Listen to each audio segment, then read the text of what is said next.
I just had to let you know you're.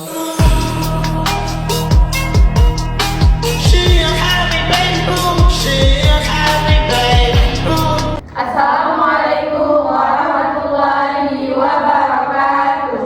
Baik, perkenalkan kami dari kelompok 2 dengan judul Strategi Pengelolaan Perilaku dan Disiplin Positif Berbasis Nilai Islam. Perkenalkan, nama saya Atina Ulan Penanti dengan NIM 2302192 dan rekan saya di sebelah Nadia Tumunan dengan NIM 2302-165. dengan saya Yuni Mauliza dengan NIM 2302187. Dengan saya Alfi Husna dengan NIM 2302-196. Dengan saya Riza Lailiza dengan NIM 2302-144. Dengan saya Siti Ulfiani dengan NIM 2302-162. Baik, di sini kami akan menjelaskan beberapa hal, yaitu yang pertama, landasan konseptual disiplin positif dalam Islam. Yang kedua, ada pendekatan humanis dan rahmah dalam pengelolaan perilaku. Yang ketiga, ada strategi keteladanan uswah hasanah dan kebiasaan. Yang keempat, ada pembentukan akhlakul karimah sebagai orientasi karakter. Dan yang kelima, ada pengelolaan disiplin dengan konsekuensi logis atau bukan hukuman. Yang keenam, ada lingkungan sekolah dan budaya positif berbasis Islam. Yang ketujuh, ada sinergi guru, orang tua, dan komunitas dalam disiplin positif. Baik, dengan judul pertama ada landasan konseptual disiplin positif dalam Islam. Yang pertama ada disiplin tumbuh dari pembiasaan nilai agama bukan hukuman. Di sini adalah mengganti hukuman telat dengan ajakan sholat sunnah atau zikir bersama. Yang kedua ada karakter dibentuk lewat bimbingan bukan hafalan. Contohnya pada hafalan hadis tidak boleh marah, anak mampu menerapkan dalam kehidupan sehari-hari. Dan yang ketiga, guru adalah teladan utama bagi siswanya. Contohnya di sini siswa mencontoh kedisiplinan dari apa yang mereka lihat bukan yang mereka dengar.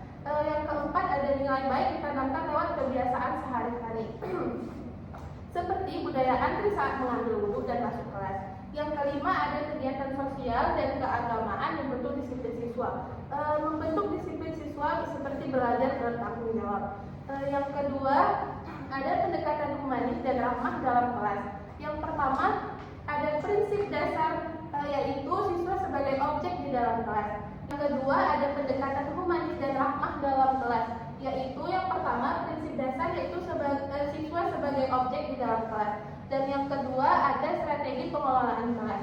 Di sini guru harus melakukan kontak belajar bersama siswa dan memberikan ruang bagi siswa untuk berpendapat. Yang ketiga ada peran guru sebagai teladan, yaitu penerapan religius melalui pembiasaan rutin seperti doa, salat, dan refleksi akhlak. Yang keempat ada faktor pendukung dan penghambat dari pendekatan humanis dan rahmah dalam kelas. Pendukungnya seperti program keagamaan, dan penghambat dari pendekatan humanis dan rahmah ini adalah pengaruh negatif dari teman sebaya. Yang kelima, hasil dari karakter humanis dan religius. Karakter humanis dan religius, siswa memiliki empati, toleransi, tanggung jawab, moral, dan kesadaran spiritual secara bersamaan. Selanjutnya akan dilanjutkan oleh saya. Baik, yang ketiga ada strategi keteladanan uswah hasanah dan kebiasaan. Nah, jadi yang pertama ada strategi keteladanan atau yang disebut dengan uswah hasanah. Jadi strategi keteladanan ini merupakan pendekatan yang paling sering muncul dalam literatur pendidikan karakter. Jadi keteladanan melibatkan prinsip dasar bahwa manusia, khususnya anak-anak dan remaja, secara alami cenderung meniru perilaku figur yang mereka kagumi dan hormati. Nah, jadi figur tersebut dapat berupa guru, orang tua, tokoh masyarakat, hingga pemimpin di lingkungan sekolah. Kemudian yang kedua ada strategi pembiasaan, yang dimana strategi pembiasaan ini merupakan pendekatan yang secara signifikan banyak diterapkan dalam lingkungan pendidikan Islam, seperti pesantren dan madrasah. Nah, jadi strategi pembiasaan ini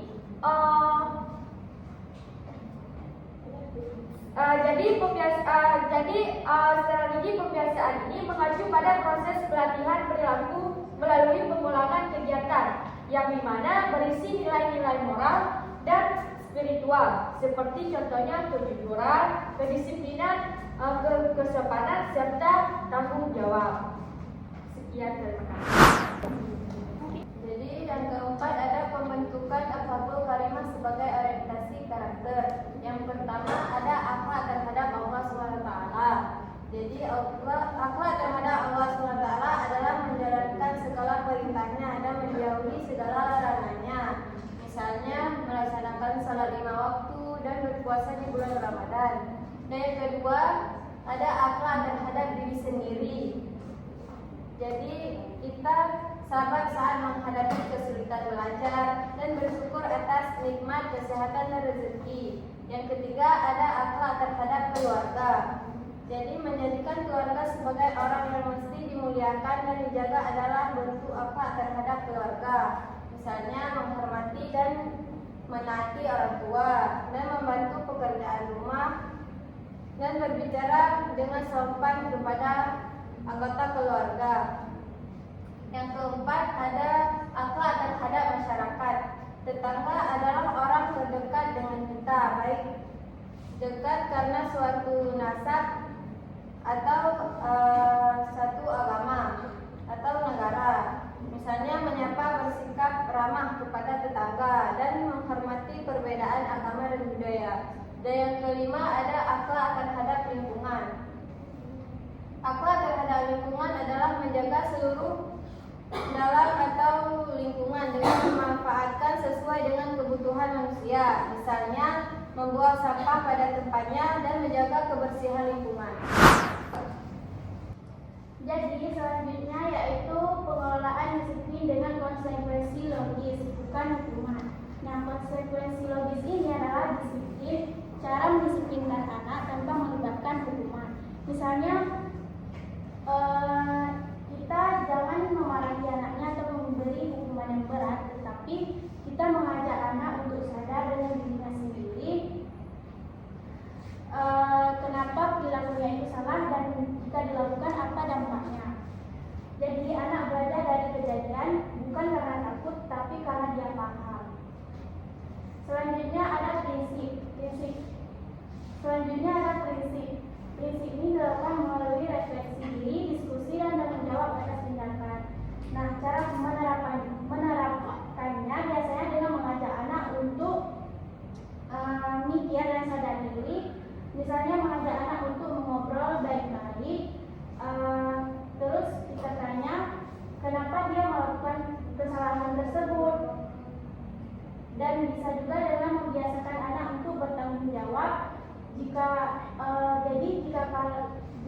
dia salah, dia harus memperbaiki ataupun bertanggung jawab dengan kesalahannya. Jadi intinya dilakukan dengan tenang, bukan karena marah-marah. Nah, selanjutnya ada tujuan membentuk kesadaran dan perubahan perilaku positif pada anak usia. Tujuan utamanya itu supaya anak lebih sadar sama perilakunya sendiri dan juga belajar bertanggung jawab dan bisa memperbaiki kesalahan tanpa harus disuruh terus. Jadi kedepannya anak bisa mengontrol dirinya sendiri. Selanjutnya ada penerapan. Contoh penerapan, anak diminta untuk memperbaiki kesalahan atau melakukan refleksi dirinya. Contohnya kalau anak sedang bermain, biasanya mainannya kan diserahkan semuanya. Terus kita mengajak anak atau menyuruh anak untuk membereskan lagi. Atau kalau anak melakukan kesalahan, kita mengajak anak untuk mengobrol refleksi dengan cara menulis ataupun diskusi. Bisa juga kita kaitkan dengan nilai-nilai seperti nilai agama supaya anak itu makin paham mana yang baik dan mana yang tidak baik. Dan yang keenam ada lingkungan sekolah dan budaya positif berbasis Islam. Yang pertama ada elemen budaya Islami atau praktik harian seperti sholat berjamaah, tadarus, Al-Quran, salam memakai Islami dan zikir bersama. Jadi kebiasaan ini dibangun dengan dilakukan setiap hari, bukan hanya saat momen tersebut, seperti melakukan sholat duha dan seperti mengajarkan anak-anak membaca Al-Quran setiap harinya. Dan juga mengajarkan anak untuk berpakaian Islami supaya pada mereka ketika dewasa mereka mengerti apa itu kesopanan dalam berpakaian dan juga mengajarkan akan zikir bersama. Zikir bersama, sebagaimana anak mengetahui bahwa setiap mempunyai masalah dia bisa melakukannya dengan zikir sehingga hatinya bertenang. Yang kedua ada prinsip PPK sekolah. Prinsip PPK atau namanya penguatan pendidikan karakter. Terdapat lima nilai. Yang pertama nilai religius, mandiri, gotong royong, nasionalis, integritas dan kebiasaan rutin. Jadi nilai ini diterapkan kepada setiap anak sehingga memperkuat kebiasaan setiap hari agar menjadi karakter yang melekat pada diri seorang anak.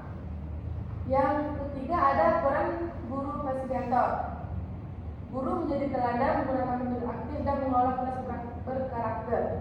Jadi guru di sini bukan hanya sekedar fasilitator, tapi guru merupakan konvensional, yaitu bukan hanya sekedar memerintahkan kepada anak, tapi tanpa mereka praktekkan. Misalnya contohnya seperti guru duluan melaksanakan sholat duha sebelum dia memerintahkan kepada anak-anak muridnya, atau seperti guru lebih banyak ngomong bersikap sopan santun, baru dia mengajarkan kepada anak-anaknya bagaimana cara sopan santun tersebut. Dan ada juga yang keempat yaitu hasil pembiasaan Islami. Jadi dari hasil tersebut sehingga membuat anak pembiasaan yang konsisten dapat menghasilkan perubahan yang terlihat dan terstruktur, seperti anak mulai rajin sholat duha tanpa diperintahkan oleh gurunya, atau anak sudah biasa beradab, biasa sopan santun, mengetahui sopan santun dapat diberitahu oleh gurunya dengan pembiasaan yang konsisten ini. Yang keempat ada lingkungan kelas berkarakter. Jadi lingkungan kelas yang berkarakter. Jadi dalam kelas tersebut bukan hanya sekedar ada tempat duduk, meja dan papan tulis, tetapi harus dihadirkan dengan elemen-elemen yang tertampil di dalam kelas, seperti kalimat-kalimat yang memotivasikan anak, contohnya seperti aku bisa karena Allah, atau elemen-elemen lainnya. Dan juga ada pendekatan budaya sekolah. Jadi yang terakhir pendekatan budaya sekolah. Jadi peraturan-peraturan yang ada di sekolah itu bukan dibangun oleh satu orang atau satu kelompok saja, tapi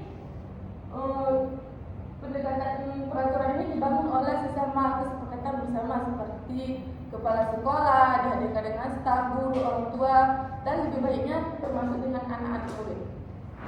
Selanjutnya yaitu ada sinergi guru, orang tua, dan komunitas dalam disiplin positif.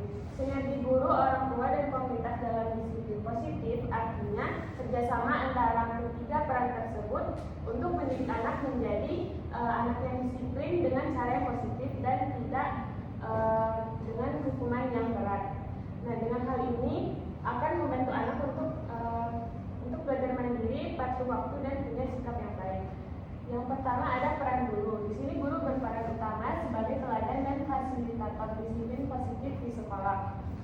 Guru itu menjadi contoh utama dan membantu anak di sekolah. Mereka bisa mengawasi anak saat belajar, saat bermain, dan memberi tugas yang terstruktur dan juga membuat lingkungan yang nyaman bagi anak.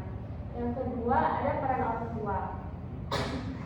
Peran orang tua di sini, orang tua bertanggung jawab atas pengawasan di rumah sambil menanamkan nilai disiplin secara konsisten. Nah, orang tua di sini mendampingi belajar anak, menciptakan suasana nyaman dan menjadi model perilaku positif yang akan mendukung pembiasaan disiplin sehari-hari. Yang ketiga yaitu peran komunitas.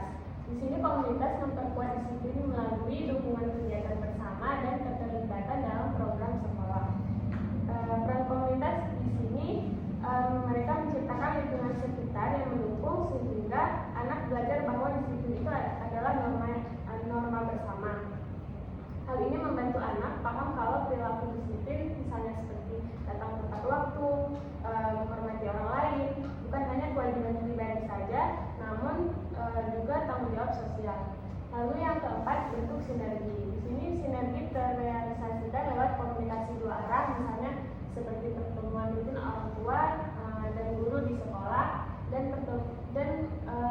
grup digital, misalnya pembuatan grup WA ataupun Instagram. Lalu koordinasi aturan yang seragam, saling mendukung antar pihak serta kolaborasi langsung dalam mengatasi masalah perilaku anak. Itu dua. Sekian dari kelompok kami mohon maaf atas segala kekurangan. Kami akhiri dengan Assalamualaikum warahmatullahi wabarakatuh. I just had to let you know you're